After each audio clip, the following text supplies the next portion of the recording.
Good evening, folks. We're going to get started in just a couple minutes. We'll give it a couple more minutes for people to sign on and get going with us. If any questions do come up, please feel free to send me a message through the conference service. Type a message through the chat service. So that'll be the easiest way for me to answer questions as we go, because last time we did this, we had about 50 people on, so trying to manage any sort of dialogue would be pretty difficult.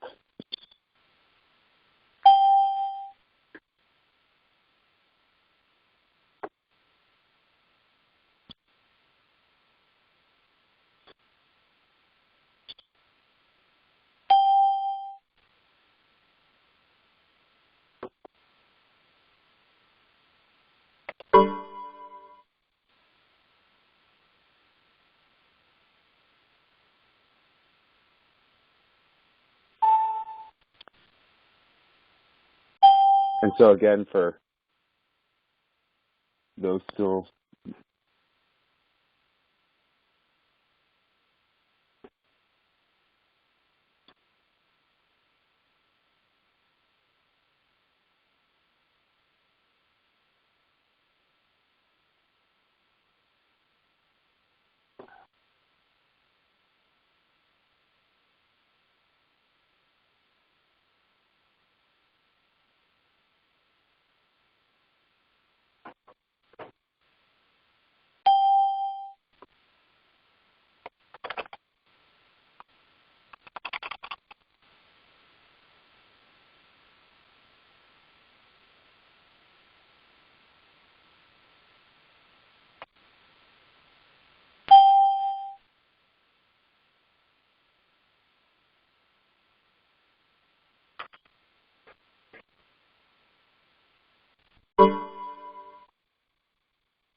All right, good evening, folks. We are going to give it just a couple more minutes to get going, to just allow people to get signed on and all that good stuff.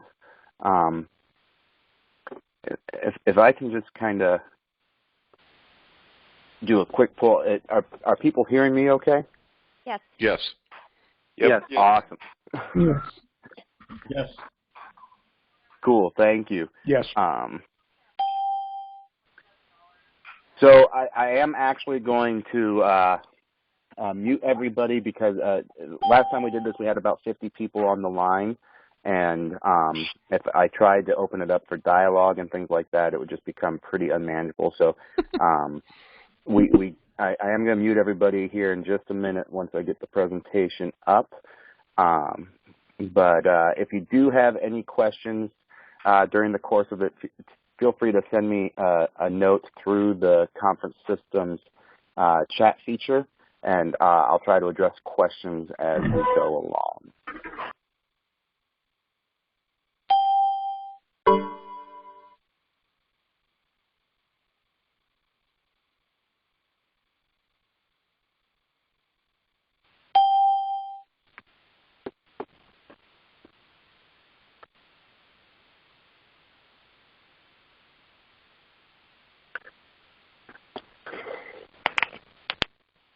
Okay, so it's about 7:04 by my clock, and thanks everybody for bearing with me as I got things set up.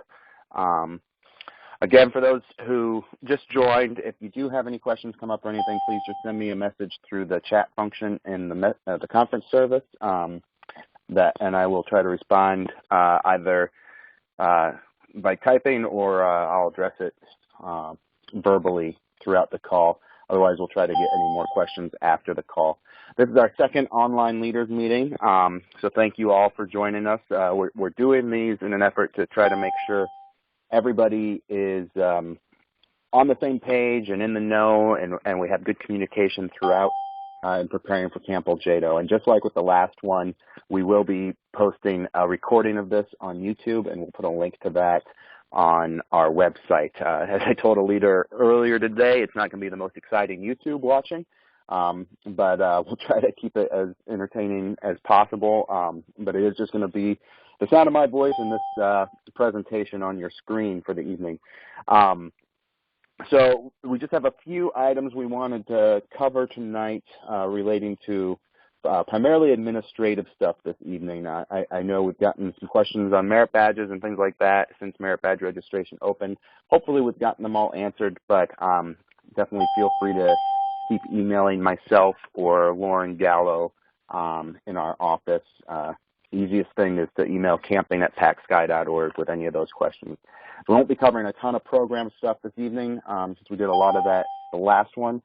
We will be doing an overview again, though, at our May 6th meeting, which will be an in-person meeting in Palo Alto, but we will also be webcasting it that day for anybody who is not in the area or otherwise unable to make it.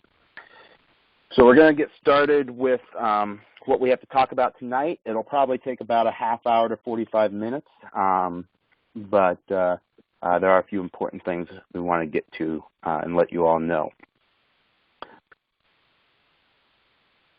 So emergency procedures update.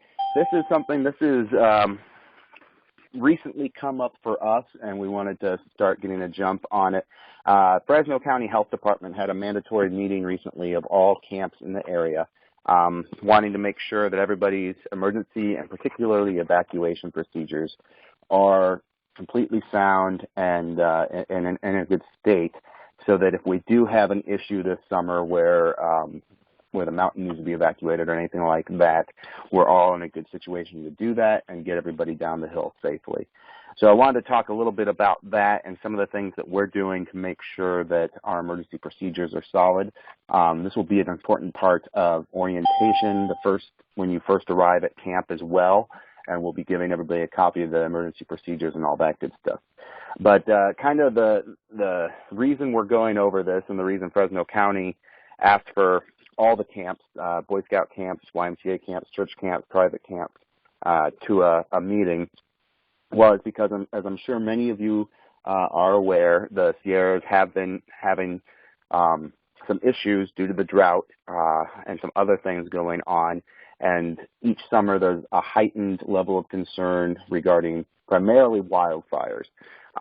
We didn't have any issues last summer, and we're knocking on wood and crossing our fingers that we won't have any issues this summer, but the more that we're all prepared, the better it'll be for everybody, and the more we can focus on giving a great experience to the Scouts. So I was just doing a little research today, and from what I saw, I think this was done late last year, but about 102 million trees in the Sierras have died since 2010.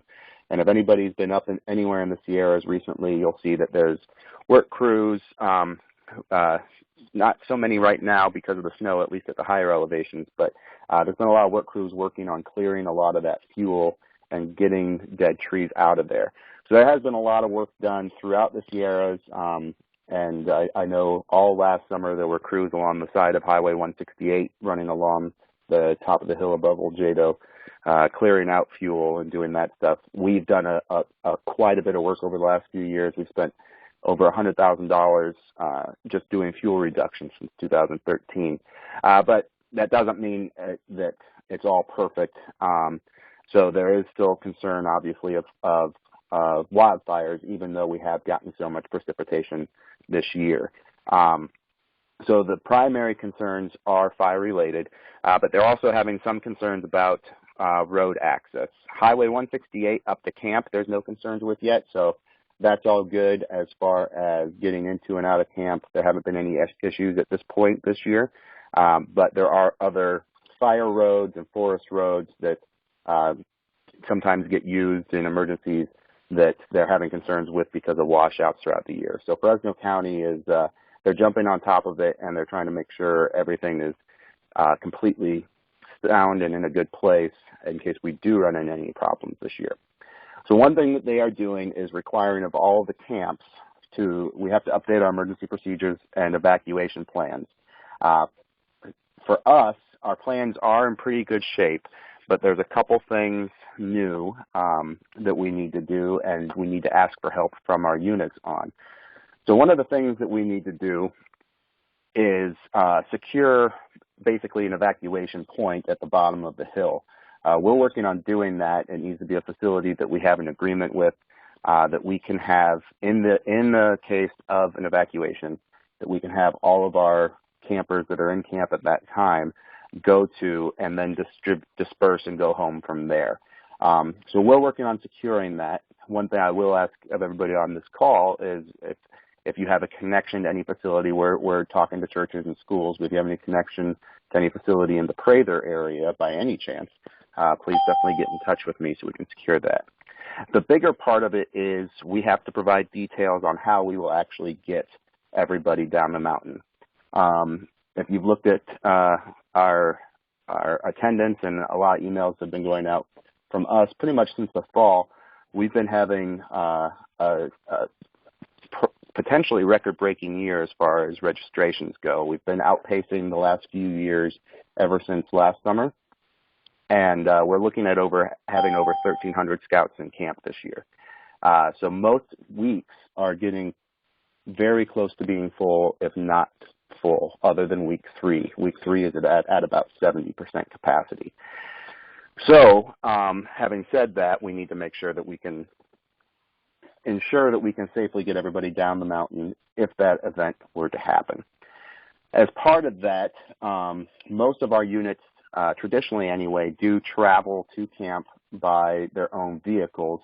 So that is good in the sense of preparing these plans, but we really need to get a good idea on how many units will be coming up and how many people will fit in their vehicles.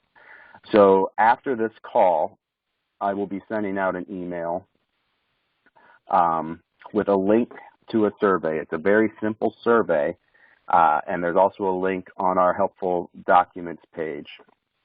And it basically is asking every unit to, at this time, tell us if you're planning on coming by personal vehicle or by charter bus or some other transportation service. If you are coming by personal vehicle, we are asking for an estimated number of vehicles that you'll have and an estimated number of seat belts. We aren't looking for hard and fast numbers right now. We're just looking to get some sort of estimate and idea of how many we're looking at, because we'll need to make up that difference in our evacuation plans, and we need to work on that. So that's what we're going to be asking for at this time. Again, I'll be sending out the link to that survey. And we're asking for every unit to respond to that as soon as possible so that we can get a jump on it. And then closer to camp, we will be asking for confirmed numbers on that. So that brings me to the final bullet on this screen, arrival scheduling. Our business staff at camp, so we have a business manager and an assistant business manager up there this summer.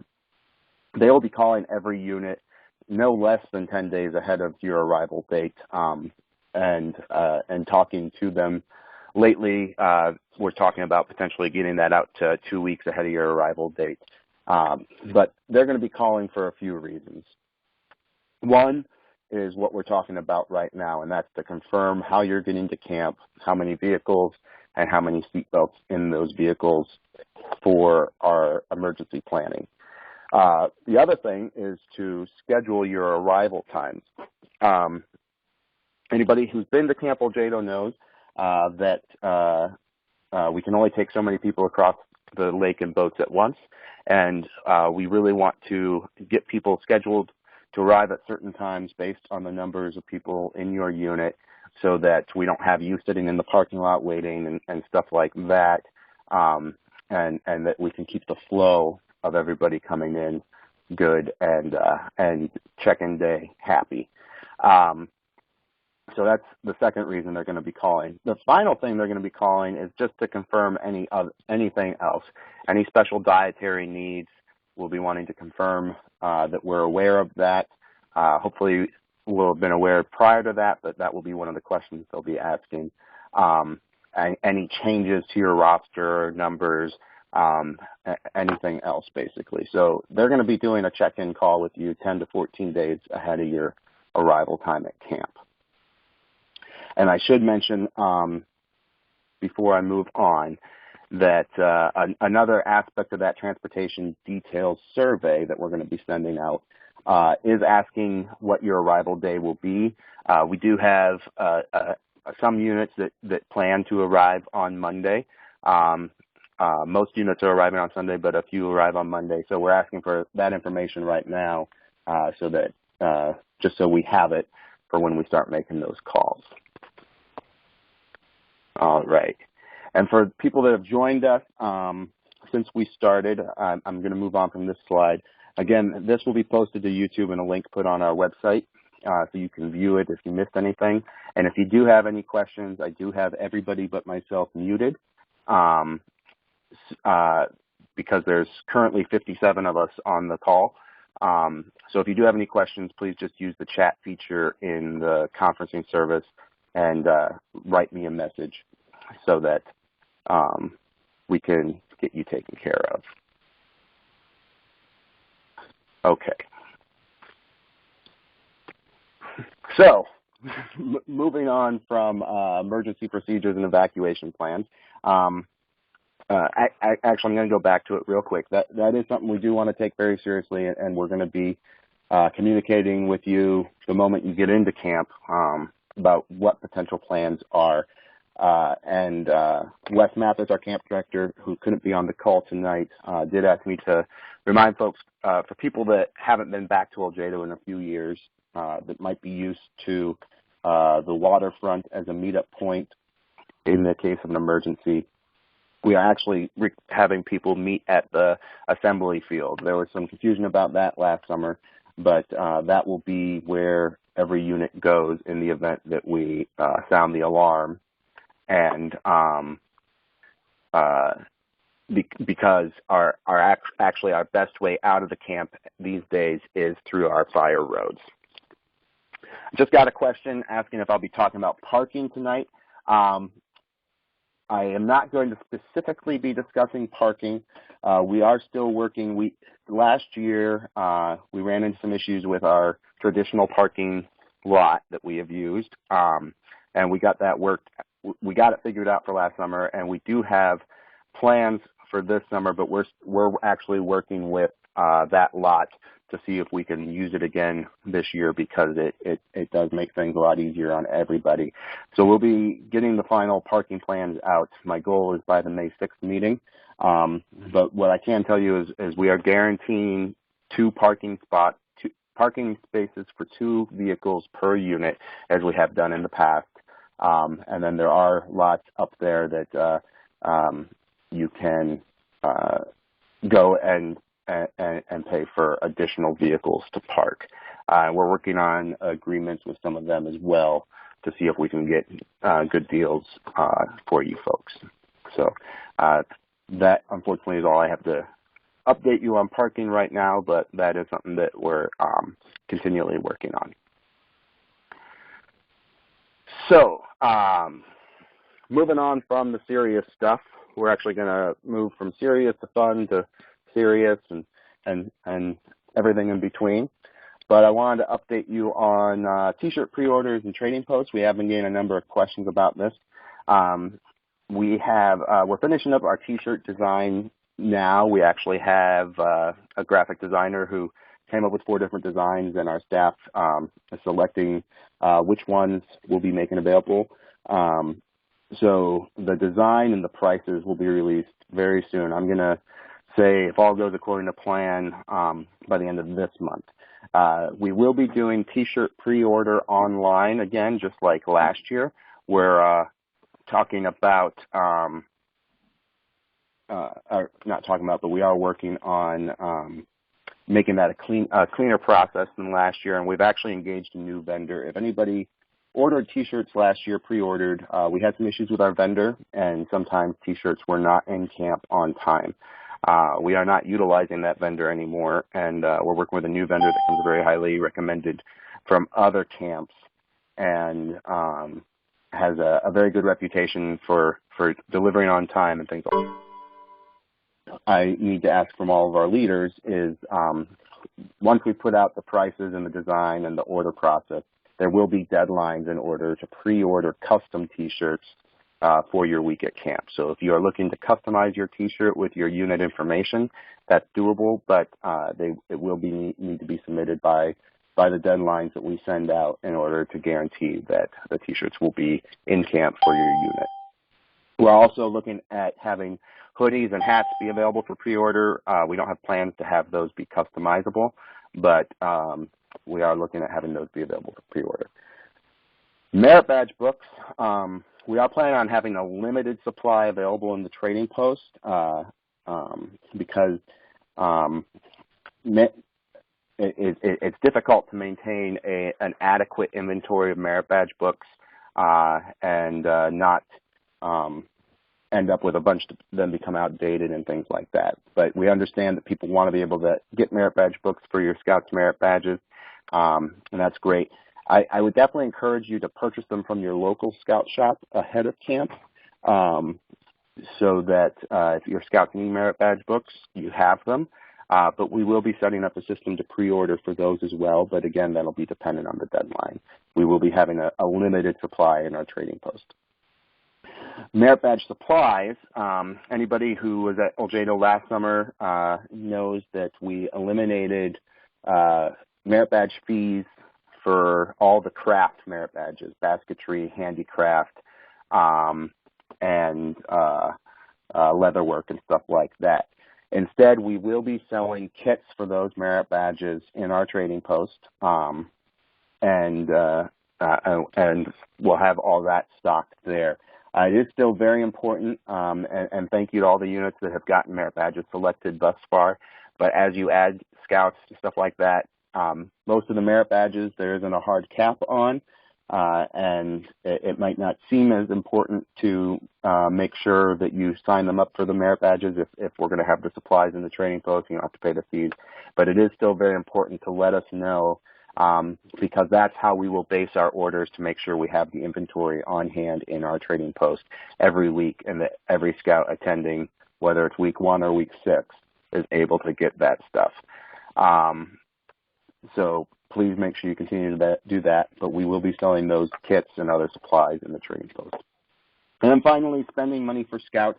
If you look in our Leader's Guide, based on past experience and looking at what Scouts spend, we do recommend that Scouts come with $75 to $100 in spending money plus money for their merit badge supplies.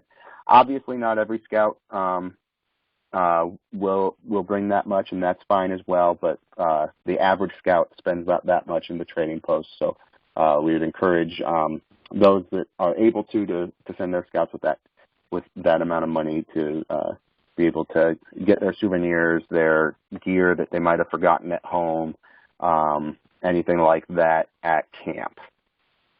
So that's the recommendation on that. And I'm going to respond to a couple questions I've gotten. So yes, I got a question, parking as it relates to emergency exit. Since unit vehicles are not in the camp, it definitely does add a logistical element to our emergency and evacuation procedures. So the plan will be to evacuate as much as possible, we have to establish a couple of different plans based on how much notice we get from the county. But the plan would be to evacuate people to where the vehicles are located. And so that means some people might be getting evacuated by boat, and people might be getting evacuated by fire road if there's vehicles parked at China Peak or anything like that. We're still finalizing the updates to the plan, and then they have to get approved by Fresno County, but that is part of the plan. Additional costs for custom T-shirts, we don't have that yet, but based on usual orders and my experience and what we've done for Camp Oljato, I would anticipate it to be $2 to $3 extra for custom T-shirts.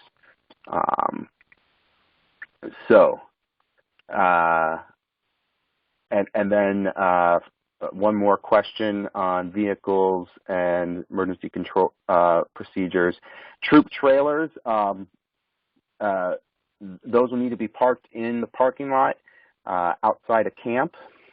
We do definitely encourage units not to bring troop trailers because we have no place for them in camp, but some units definitely like to, and if that's what you'd like to do, that's completely fine. We can guarantee parking space for either two vehicles or one vehicle and a trailer per unit, but if a trailer needs to be parked somewhere else, that'll have to be settled up with the parking lot owner and taken care of that way.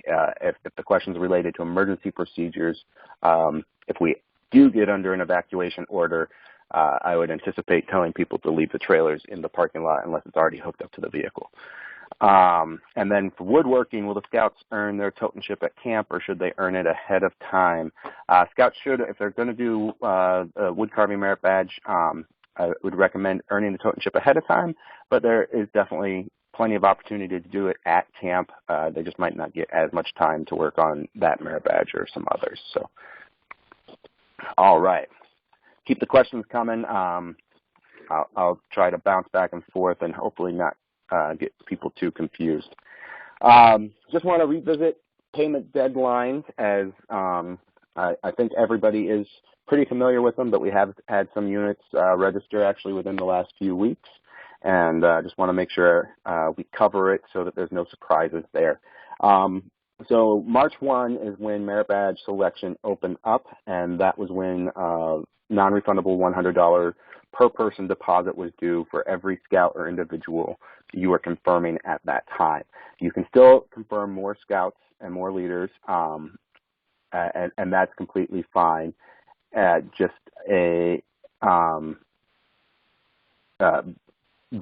they can't register for merit badges until after that deposit is due. Most people have gotten everybody confirmed. I know there's still a few units working on that, and we're willing to work with you. But please do get that done as soon as possible. As I mentioned earlier in the call, we have outpaced any of the last handful of years as far as signups. We're looking at a very busy summer at Camp Oljato, and every week except week 3 is over 90% capacity at this time.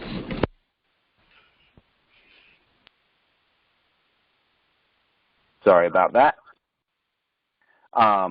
So please, anybody who you haven't confirmed yet,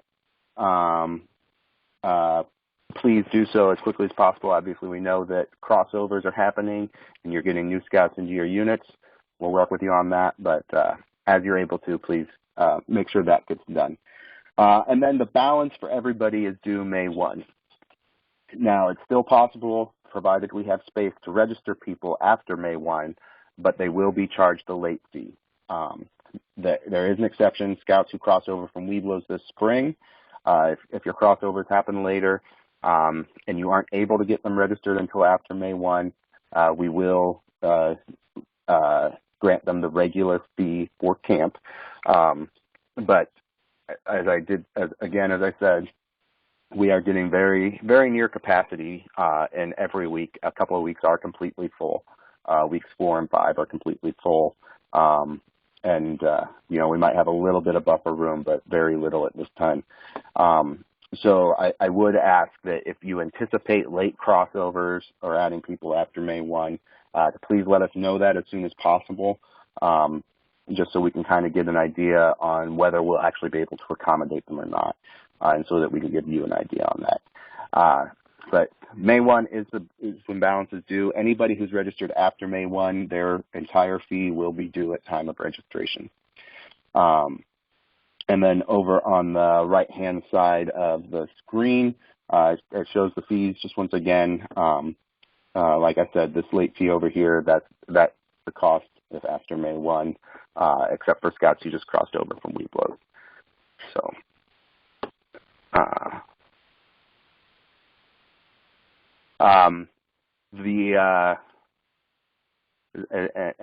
as long as I'm not seeing messages that I'm confusing people, but I'll answer a couple more questions now.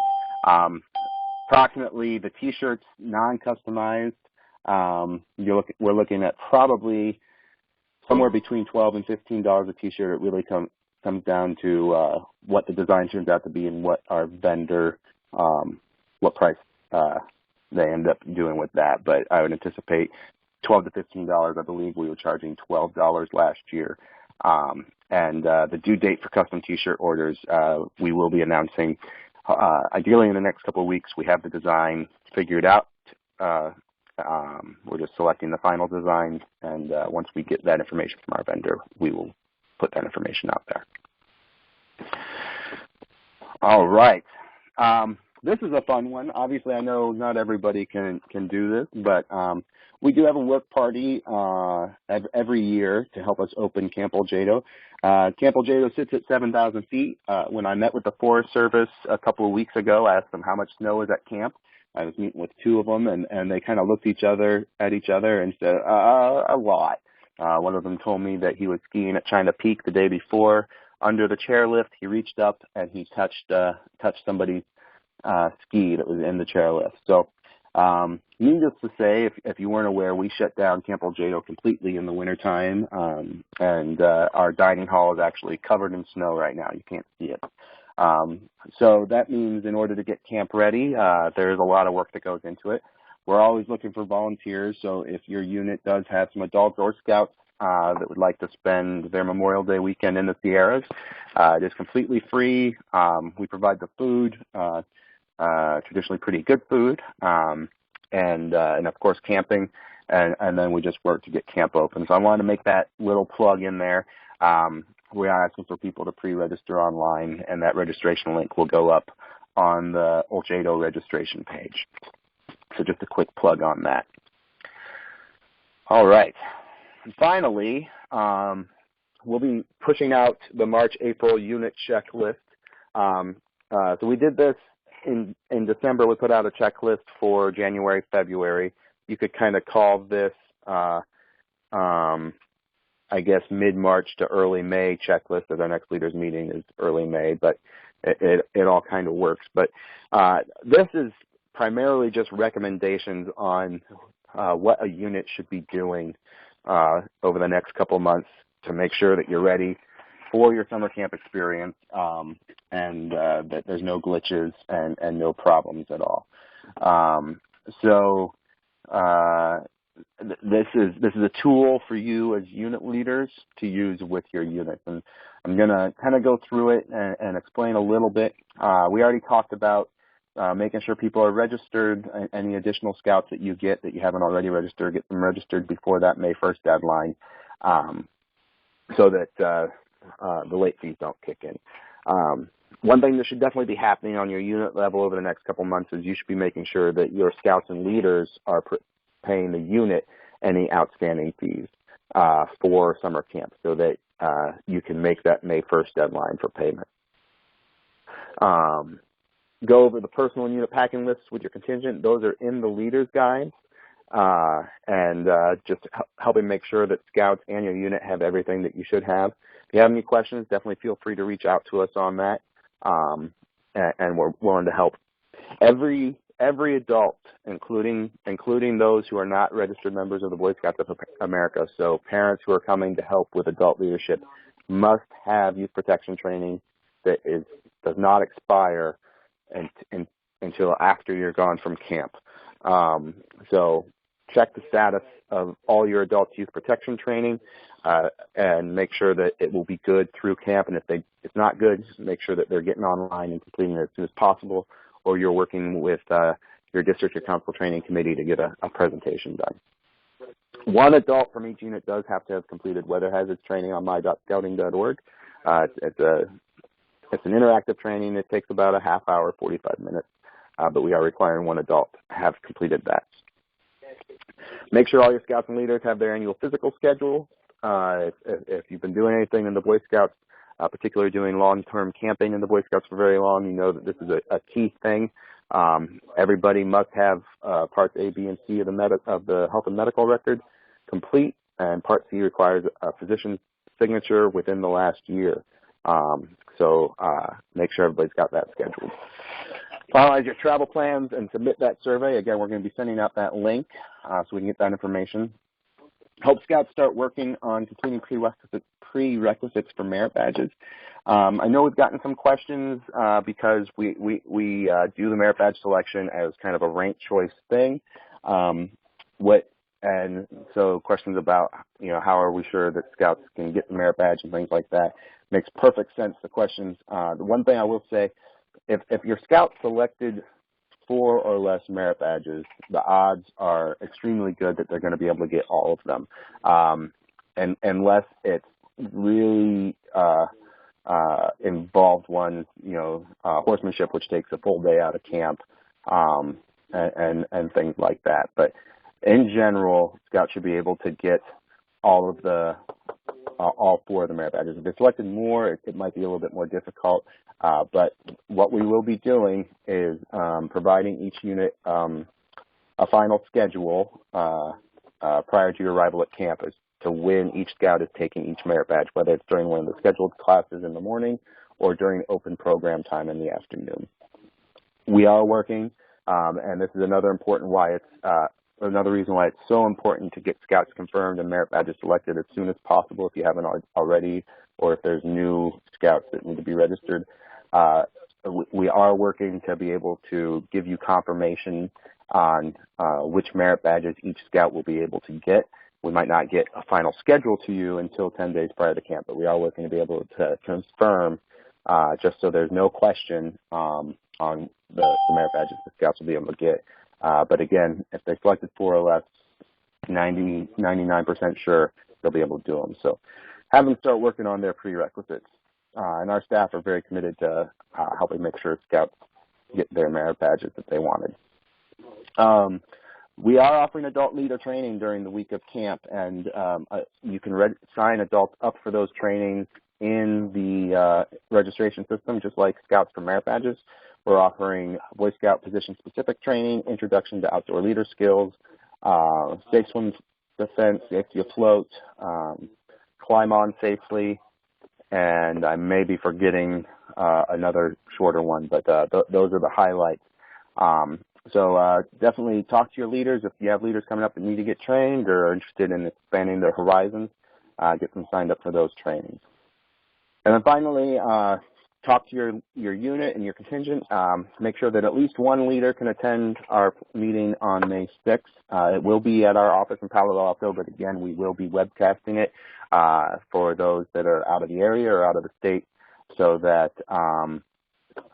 you can get those as well. And we encourage those Scouts that will be serving as senior patrol leaders for your week at camp to attend as well. We want to encourage the boy-led aspect of the program as much as possible, and the more that they are able to participate in getting the information, the easier it is for adult leaders to advise them on things. So that's kind of the rundown of that checklist. We'll be sending that out in a document. I'm going to respond to a few more questions. Yes, BSA lifeguard. Thank you, Trish. That is, adults can register for that. So that's the one I was forgetting. Thank you. Let me look through a few more questions yet. A link to monitor the weather as it gets closer to our time of arrival. We don't have one. We can definitely look into doing that. I would otherwise recommend Weather Underground or the Weather Channel or the National Weather Service. There is a a page that has various webcams of the area. If you want to check that out and see how much snow, Rancheria across the lake has a webcam, and I can send out a link to that in our follow-up email as well. So there's that question. Some of the same people will be returning in the kitchen. We got a comment, food last year was awesome. Are you having the same people? Some of the same staff will be returning. Our head cook is different this year. Our head cook from last year was not able to return, but we're very excited about the cook we have coming. He's got a lot of experience cooking for various types of large groups, and has a lot of great menu ideas. I'm really excited about those. So he's working on finalizing the menu now, and working it through with the budget and everything. And once we have that, we'll be pushing that out as well. We can make T-shirts available in youth sizes.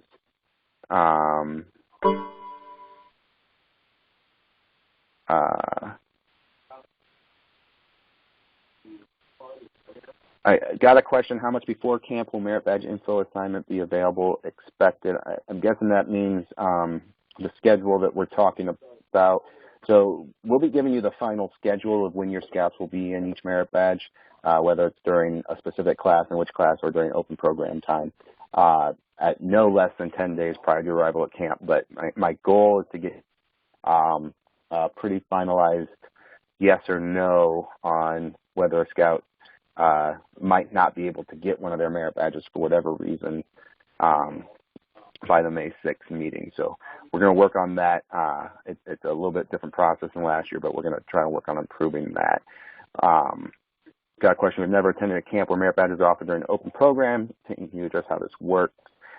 So if your scout is working on a merit badge during open program time, and usually it'll be some of the craft merit badges, basketry, handicraft, or some of the other ones, some of the nature merit badges and things like that, things that don't necessarily require a formal class structure. The way it would work is they would talk to the program area staff, and either they can just come during any time during open program time and work on that merit badge. They might work on making a basket, or they might talk to a staff member who's working with other scouts on, say, the nature merit badge and going through some of those requirements. Or they might, as a group, kind of, depending on how many scouts are planning on working on it during open program time, as a group kind of set a specific time in the afternoon to work on that. Can I confirm that the merit badge is scheduled in 1, 2, 3 blocks are mutually exclusive from A, B? So yeah, those there's no crossover on those two lists of merit badges. We did, most people I think are aware, we did make some of the merit badges an hour and a half instead of an hour, so we have 2 different blocks of time. That was a suggestion put forth by a couple of different units from last summer that felt some merit badge. We did get quite a bit of feedback that some merit badges need more time, but we also got a lot of feedback saying that people in general like the 1-hour time format. So we're trying this compromise this year. It was a suggestion from a couple of units, and in general, most people who participated in the December meeting and then gave us feedback seem to like it. So we're giving that a go. I know it's caused some confusion, though, especially at looking at things, but those are 2 separate lists. The one thing, A, B classes are not going to be options for open program times. However, those classes are also tend to be very popular. So if we do need to add an additional session, say to rifle shooting, because there's so much demand to complete the merit badge, we will plan on scheduling an additional session or potentially 2 during open program time. We're trying to balance that, though, as well, because that means we have less time to allow open shooting for scouts that just want to go do open shooting. We do not have designated tables in the dining hall for troops. We are doing Scoutmaster Barbecue Night, where the Scoutmasters help prepare the dinner. Yes, if your travel vehicle numbers change, please do update later. Right now, we are only asking for estimates. I know that may change. We will be asking for hard numbers when we call you 10 days prior to camp. So that's where that is. And yes, we will be limiting the number of scouts taking archery and rifle shooting as well as shotgun shooting merit badges because we are limited in how many can do that at once. So that's why if you look at the merit badge signups, actually it doesn't show the capacities online, but in all the information we sent out, we stated that some of those merit badges might very well fill up. We have hard capacities on those because we can only accommodate so many scouts at a time. We do have a wait list set up for those as well as the other ones that have hard capacities, motor boating as an example, horsemanship that has a hard capacity.